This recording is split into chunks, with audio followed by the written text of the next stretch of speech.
I got so much motherfucking design on right now. Break it down, bring it back, make it clap. I got 3 old thoughts, new block, wear that thing. Bitches on my line, and you know. Sejarah Kerajaan Samudra Pasai.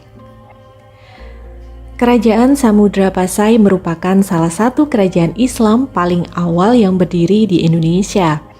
Kerajaan ini berkuasa selama kurang lebih 3 abad, dari abad ke-13 hingga ke-16 Masehi. Samudra Pasai berada di Sumatera, tepatnya di wilayah Kecamatan Samudera, Kabupaten Aceh Utara.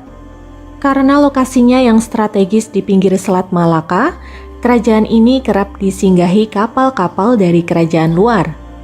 Seiring waktu, Samudra Pasai berkembang menjadi pusat perniagaan dan pusat perkembangan agama Islam yang penting di zamannya. Para saudagar dari India, Tiongkok, Siam, Arab, dan Persia mengunjungi Samudra Pasai untuk membeli lada, kapur barus, dan lainnya. Kerajaan ini pun tercatat menjalin hubungan diplomatik dengan India dan Tiongkok. Keberadaan Samudra Pasai direkam melalui catatan kunjungan pengembara seperti Ibnu Battuta dan Marco Polo, serta peninggalan makam raja-raja.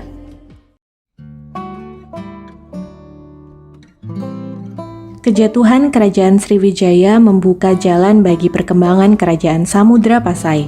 Kerajaan Samudra Pasai didirikan dari gabungan 2 kerajaan, yaitu Kerajaan Samudera dan Kerajaan Pasai.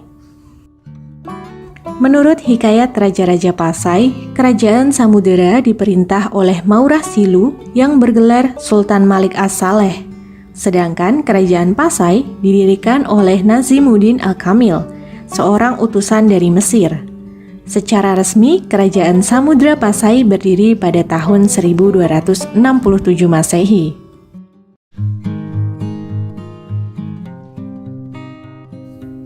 Pada masa kekuasaan Sultan Malik As-Saleh sebagai raja pertama, Kerajaan Samudra Pasai berkembang menjadi pusat pendidikan dan penyebaran agama Islam. Pada masa ini, seorang penjelajah dari Venesia, Italia, bernama Marco Polo datang bersama rombongan Ratu Tiongkok.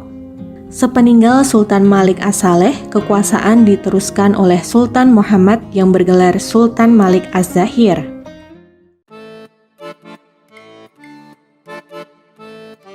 Pengganti dari Sultan Muhammad adalah Sultan Ahmad yang bergelar Sultan Mahmud Malik Az-Zahir.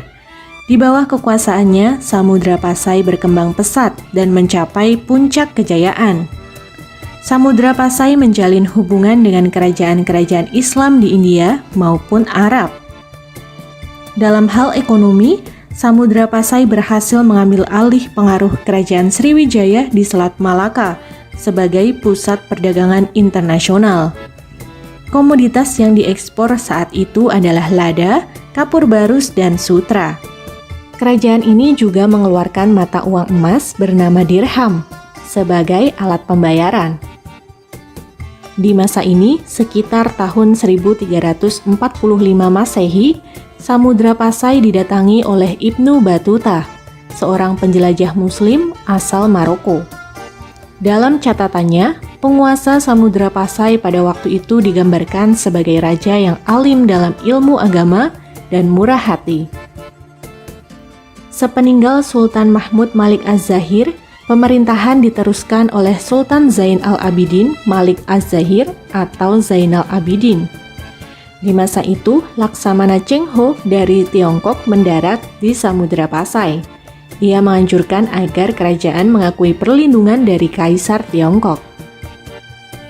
Sepeninggal Sultan Zainal Abidin, Kerajaan Samudra Pasai pernah diperintah oleh seorang wanita bergelar Sultanah, yaitu Sultanah Nahrasyah. Ia berhasil mengembalikan kejayaan Samudra Pasai sebagai pusat syiar Islam terbesar. Setelah kerajaan sempat mengalami kemunduran akibat serangan dari Majapahit. Di bawah kepemimpinannya, perekonomian Samudra Pasai sangat berpengaruh di kawasan Asia Tenggara.